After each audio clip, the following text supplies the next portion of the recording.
We are hearing from folks watching Question Time. Tell us more. Tell us more. So we're back today, and Steve Brennan is going to throw another question at Joe Calhoun. Sure, Joe. Question. Is the stock market? And by that, I mean, don't we have a huge difference between cap weighted indexes and the broad stock market, most stocks?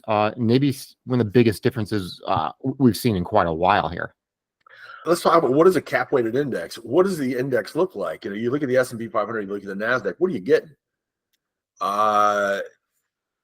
Cap weighted means that they're looking at the capitalization. It's capitalization weighted. What does that mean? It means the biggest companies get the biggest weighting. So when you look at the NASDAQ and the S&P, those top 10 companies represent a big chunk of the index. So you get in the NASDAQ's case, well, first of all, 8 of the 10 top holdings, 8 of the top 10 holdings in those two indexes are exactly the same. There are 2 that are different. Lilly, and I don't remember what the other one was. Lilly is not in the NASDAQ, it's in the S&P. So, when you're an investor, if you're buying the S&P 500, look, your advisor may be buying the S&P 500. You know what? God bless him. He's trying to keep up with the market because he knows he gets fired if he doesn't, or maybe clients complain or whatever the case may be.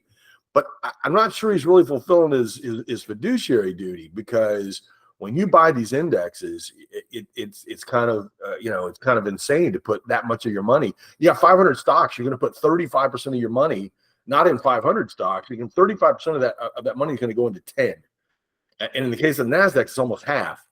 And there is the S&P 100, which I don't know of anybody that buys it, because it's even more insane, which is you're going to buy the top 100 of the top 500, and there you get 50% of the index in those top 10 names. So no, I don't think that the S&P 500 and the NASDAQ, for instance, represent the market. To me, the market is what's the broad-based market doing, and that's a much different story. The performance there, if you're looking at NASDAQ, you're looking at S&P 100 or 500, you're looking at 13 to 15, 16% returns year to date. Everything else is in single digits. So I think there's a couple of things to look at. You got to decide, do you want to own those top 10 companies? How much more upside is there for NVIDIA? I keep looking at NVIDIA and I'm thinking about, past companies that have been in the top 10 in the S&P. Listen, they all get competed away, man. Over time, companies can't sustain that level of performance. In fact, let's look at Tesla.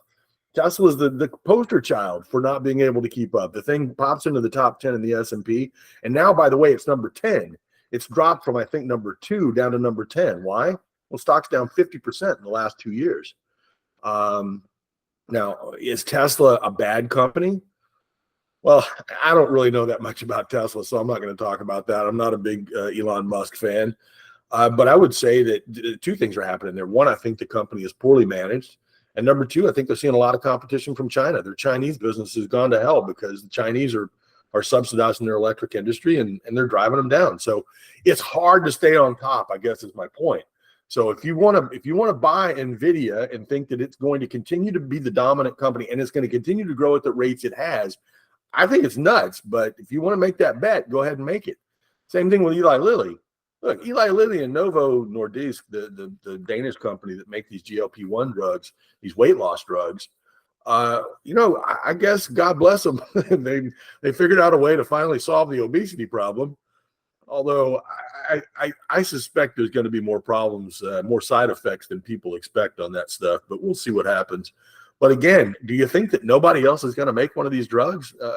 Amgen's got one in development. There's a lot of companies that got them in development. So what happens is, and I would say this too, listen, the current administration is really pressing hard on antitrust. They're suing Microsoft, they're suing Google, they're suing lots of people. The idea being that they need to break up these big companies, that they're dominating the U.S. economy.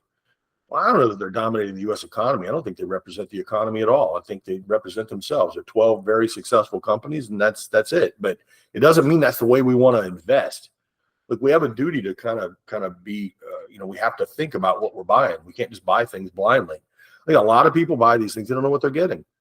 So look, the market, how's the market doing? Well, if you look at the equal weight index, it's up about 5% versus 13 or 14 or whatever it is for the S&P 500. Same thing with the NASDAQ. They have an equal weight version of the NASDAQ too. It's up 4 and change. And by the way, if you think about technicals in the NASDAQ, only about half the companies in the NASDAQ are even above their 200-day moving average, which is kind of a dividing line for bull versus bear, uptrend versus downtrend. So, I just don't think that that people really understand what they're getting sometimes. Look, the economy is okay, and I think the broad market reflects that. You got some earnings growth, 4 or 5% returns, and the same thing internationally, by the way. International markets have actually performed a little bit better. If you look at the EFAs, performed better than the S&P 500 equal weight. I think that makes sense too. The U.S. economy is slowing, and the global economy, the rest of the world's picking up. So if you want a view of how the economy is doing, you need to look broader than just the S&P and the NASDAQ. What questions would you like to ask Joe? Be sure and put them in the comment section down below.